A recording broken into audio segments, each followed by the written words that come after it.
उम्मीदवार नीलेश कुम्हाड़ी का फॉर्म रद्द हो गया था और उसके बाद में 8 निर्दलीय उम्मीदवारों ने अपने नामांकन वापस ले लिया। ऐसे में कोई भी उम्मीदवार बीजेपी प्रत्याशी मुकेश दलाल के सामने बचा नहीं और उन्हें निर्विरोध अब जीता हुआ घोषित कर दिया गया है।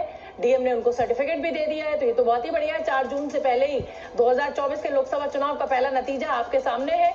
सूरत से बीजेपी के कैंडिडेट को जीता हुआ घोषित कर दिया गया और वजह यह है कि कांग्रेस के कैंडिडेट का जो नामांकन था उसको रद्द कर दिया गया और जो निर्दलीय 8 उम्मीदवार थे उन्होंने अपना नामांकन वापस ले लिया। Hi friend, welcome to daily blog Ubharta Bharat channel. मैं हूँ आपकी होस्ट रूबी ठाकुर। दोस्तों, आज की वीडियो में मैं चुनाव के बारे में कुछ डिस्कस कर रही हूँ। मुकेश दलाल जो गुजरात के सूरत के सीटों से वहाँ निर्विरोध वो जीत गए।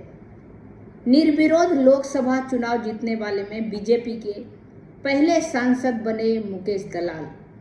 अभी जो रिजल्ट आना था जून में, उसके पहले ही वो निर्विरोध जीत गए।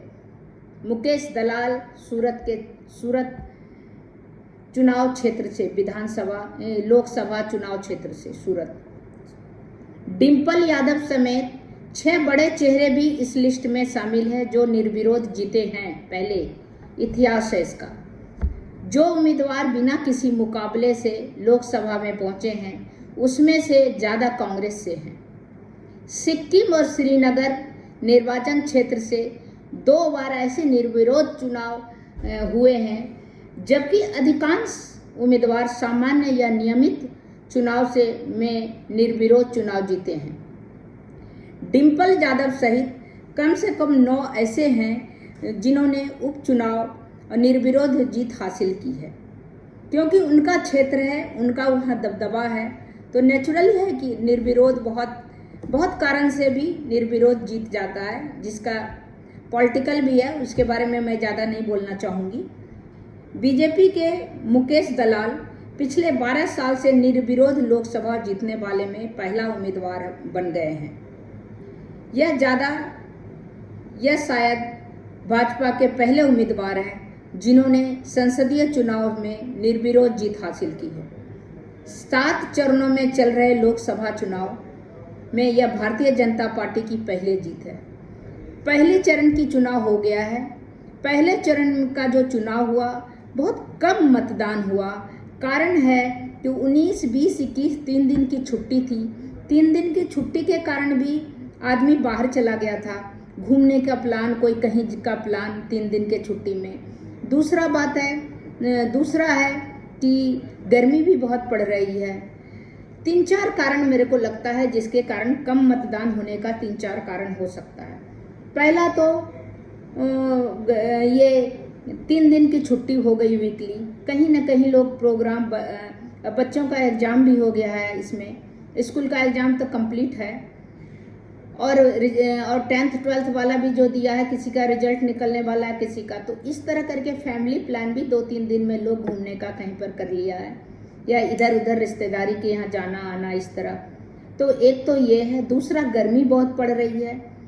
तीसरा है कि अब जो है चुनाव में किस आदमी का जो है इंटरेस्ट कम हो गया है, किसको दें किसको नहीं दें। वो जो मेजॉरिटी जो पूरा जम के, जो मान लीजिए मोदी विरोधी भी है, वो भी जो वो मिला जुला सरकार बनाने के फेवर में वो लोग भी नहीं है।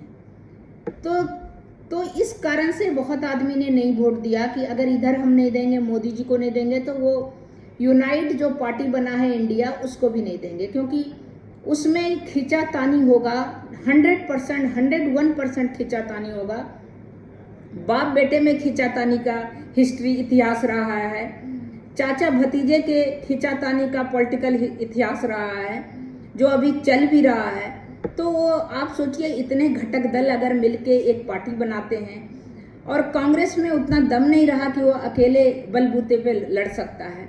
अगर वो अकेले लड़ता तो वो तो 75 साल से एक पार्टी है जो कि रूलिंग पार्टी है, जो हमारे यहाँ ज़्यादातर अधिकांश उन्होंने ही हमारे देश की सत्ता पर वही लोग रहे हैं, तो वो लड़ सकते थे, बट उसकी हालत अब उतनी अच्छी नहीं रही क्योंकि लीडरशिप की कमी है उसमें, जिसके कारण बिखरने लगा, किसी तरह चल रहा है। तो उसमें कांग्रेस का भी है कि पूरा सब घटक दल मिलके कैसे बीजेपी को टक्कर दें, भारतीय जनता पार्टी को कैसे टक्कर दें।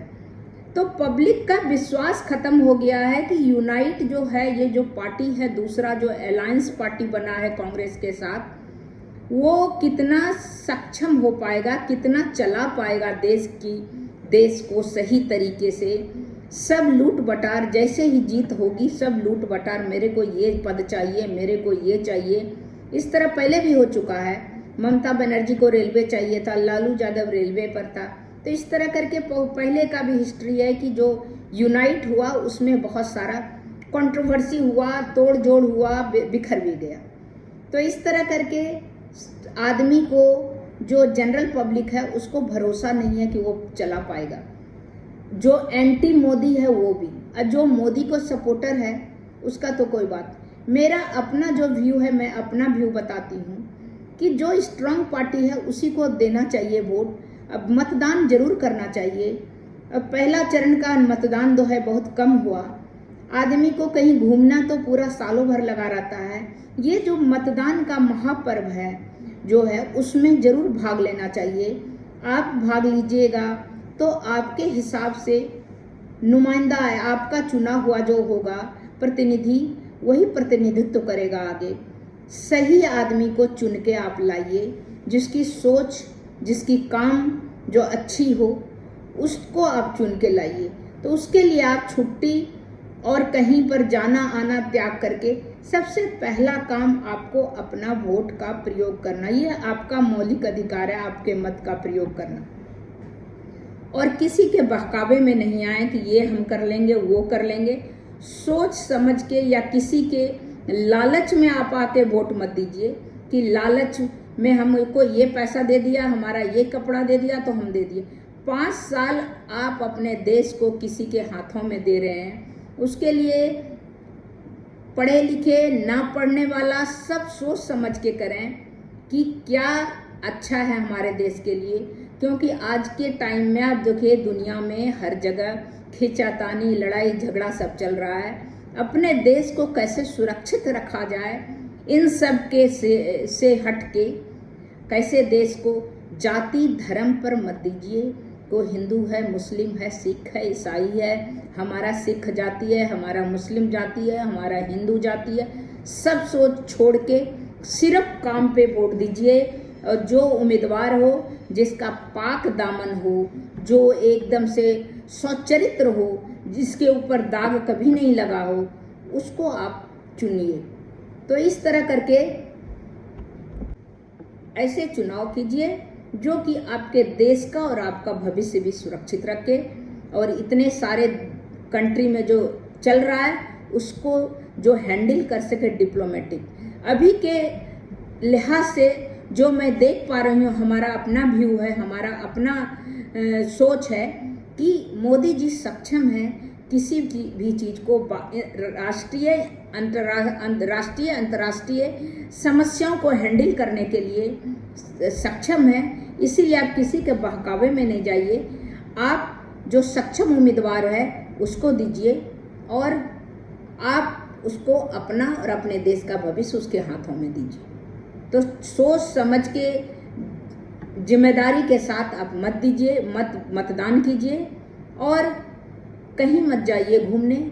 मतदान का महापर्व में भाग लीजिए। अभी मैं जो बता रही थी कि बीजेपी के मुकेश दलाल वो निर्विरोध जीत गए हैं सूरत सीट से। कांग्रेस के नीलेश कुंभानी को सूरत लोकसभा सीट में अपना प्रत्याशी बनाया था कांग्रेस ने। उनकी उम्मीदवारी एक दिन पहले खारिज कर दी गई क्योंकि जिला रिटर्निंग अधिकारी ने प्रथम दृश्य प्रस्तावों के हस्ताक्षर में भी संगति पाई थी। सूरत सीट पर अन्य सभी उम्मीदवार ने सोमवार को अपना नामांकन वापस ले लिया, जिस कारण बीजेपी प्रत्याशी मुकेश दलाल निर्विरोध चुनाव जीत गए, विजेता रहे।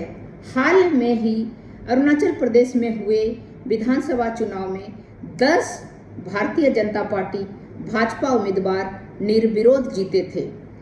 1951 में हुए पहले लोकसभा चुनाव से लेकर अब तक मुकेश दलाल सहित 35 उम्मीदवार ऐसे रहे हैं जिन्होंने बिना किसी चुनावी लड़ाई के, बिना किसी प्रतिद्वंदी का, जो उनका आमना सामना का टक्कर जो रहता वो बिना किसी प्रतिद्वंदी का, बिना किसी चुनाव लड़ाई का निर्विरोध जीत गए हैं। संसदीय सीट से, अपने संसदीय सीट से चुनाव जीते हैं। समाजवादी पार्टी के भी डिम्पल यादव ने 2012 को कन्नौज लोकसभा उपचुनाव को निर्विरोध जीता है। इसका कारण क्या हो सकता है? या तो जो निर्विरोध जीता है वो बहुत सक्षम उम्मीदवार हो, उनका जो है बहुत अच्छे, उनका रहे छवि, उसके कारण हो। सेकंड हो सकता है उनको कोई विरोध कर दिया हो दूसरे को बैठाने का कि आप नामांकन वापस ले लो। तीसरा हो सकता है कि और बाकी डर गया हो ये इसके कारण कि अब मैं नहीं जीत पाऊंगा। तो ये 2-3 कारण हो सकता है जो कि उसका जो विरोधी जो है वो लोग अपना नामांकन वापस ले लेता है। तो इस तरह करके आज मैं बता रही थी कि सूरत से जो है मुकेश दलाल निर्विरोध जीत गए। उनके सामने पहले नीलेश कुंभानी थे, जिनके जो है रिटर्निंग अधिकारी ने उनके इसमें कुछ विसंगति पाया गया उनके हस्ताक्षर में या और चीज में, जिसके कारण उनका नामांकन रद्द कर दिया गया। और बाकी 7 जो अपने सीट पर और थे निर्दलीय उम्मीदवार, उन्होंने अपना नामांकन वापस ले लिया। इस कारण से मुकेश दलाल को जो है बिना लड़ाई का ही संसदीय क्षेत्र से उनको जो है ये निर्विरोध उनको जीत दर्ज उन्होंने किया है, उनको जीत दे दिया गया है। वो निर्विरोध जीत हासिल किए हैं अपने संसदीय क्षेत्र में। तो तब तक इतना ही, फिर मिलती हूँ अगले वीडियो में। और मेरे वीडियो को आप लाइक कीजिए, सब्सक्राइब कीजिए, बेल आइकॉन दबाइए और इसी तरह मैं इंटरेस्टिंग वीडियो आपके लिए लेके आते रहूँगी। अगर आप मेरे चैनल पर नए हैं तो मेरे चैनल को सब्सक्राइब कीजिए और जिससे कि मेरा वीडियो का लिंक आप तक पहुँचे और आपकी जो राय है, आपकी जो विचार है वो हमारे कमेंट बॉक्स में आप लिखिए, जिससे कि मैं वीडियो में कुछ आपको लगे सुधार का ज़रूरत है या वीडियो में कुछ और ऐड करने का है तो आप मेरे कमेंट बॉक्स में लिखिए, जिससे मैं आपके बात को, आपके इसको सोच के आपके हिसाब से भी मैं अपने वीडियो को चेंज करूँगी या जो भी करूँगी। तब तक इतना ही, फिर मिलती हूँ अगले वीडियो में। तब तक के लिए नमस्कार।